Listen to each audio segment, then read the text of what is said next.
Why would 4 or 5 commercial banks have the U.S. or Western-based commercial banks hold the largest short position in any commodity traded on COMEX? Why silver?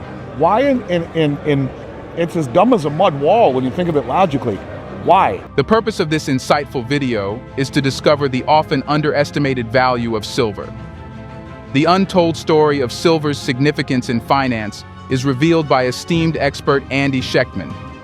As we examine silver's worth and its profound implications for your financial future, be prepared to become enlightened. Explore the enduring allure of silver in this enlightening presentation, so stay tuned until the very end. Zoltan Pozsar, someone who I think is one of the smartest guys in the world. He used to work behind the scenes at the New York Fed. He understands the plumbing of the system, maybe better than anyone. And he talks about this being Bretton Woods 3. Where Bretton Woods 1 was when we took over for the pound sterling at the end of World War II. And Bretton Woods 2, loosely, basically, was when, after we closed the gold window, we became the petrodollar. Bretton Woods 3, he says, is a system that will be denoted and denominated by, or described by, rather, transparency, maybe blockchain, and commodities.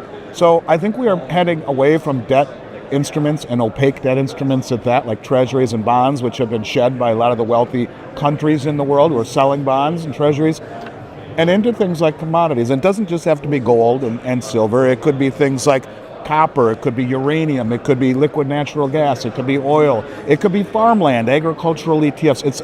It's things that are tangible that you need instead of promises by a government. And if you think, Kai, a bond, which is in essence debt issued by a government or a corporation, has a very short time frame of it being considered an asset in the world stage, whereas gold has a 5,000-year history of it.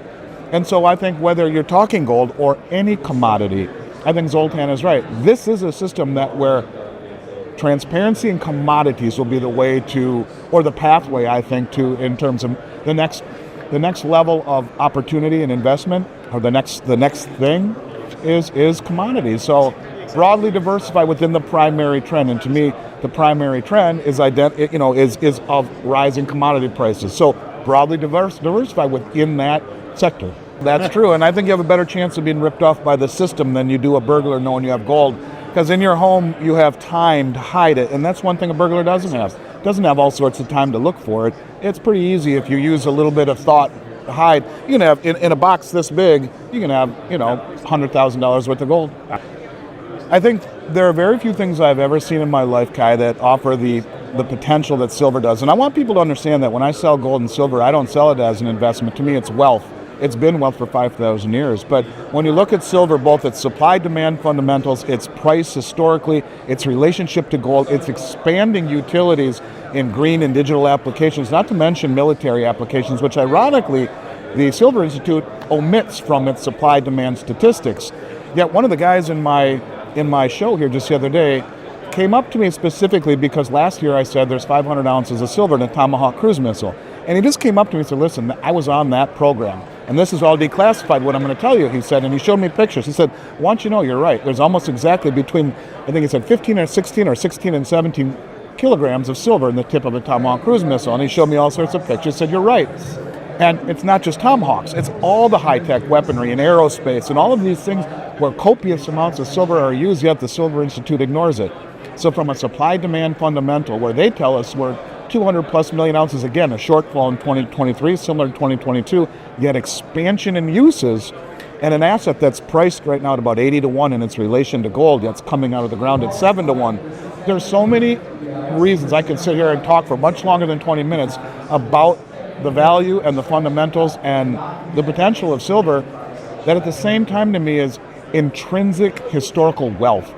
I don't think I've ever seen in 34 years in finance a better opportunity than in silver, and I mean that honest to God to my soul. What does the military-industrial complex do? It funds wars all around the world and has for years, provides the weaponry. And like even listening to Biden talk about what's going on in the Ukraine, so we will always give them the ability to protect themselves with weapons. So we're selling them weapons that, a $2 million warhead that boom, it blows up.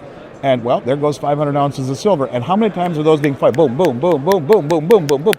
So if you want to continue to be the military-industrial complex to fund this massive machine of wealth and death, well, the only way to do it is to keep the most important part of that asset that you need to build that machine and all of its tools, you keep it out of the limelight. You do that. I mean, ask yourself, Kai, why would 4 or 5 commercial banks have the U.S. or Western-based commercial banks hold the largest short position in any commodity traded on COMEX? Why silver? Why in it's as dumb as a mud wall when you think of it logically. Why? Gold is running because gold's not used in military applications, and if it is, only a very small amount. But why would they short the hell out of a commodity like silver at a time when a country like India over the last 2 years is about 400 million ounces? That's more than is on COMEX. So the point of it is that, again, Occam's razor. What's the most logical answer? Well, that's to me it. When you look at the supply-demand fundamentals from the Silver Institute, they'll tell you that solar panels was the biggest use. No, it's not. It's military applications, which, strangely enough, is omitted. First of all, when we talk about the price, right? The price of silver on the last day of the year in Shanghai was $2.25 higher than it was on COMEX, a 10% difference in price.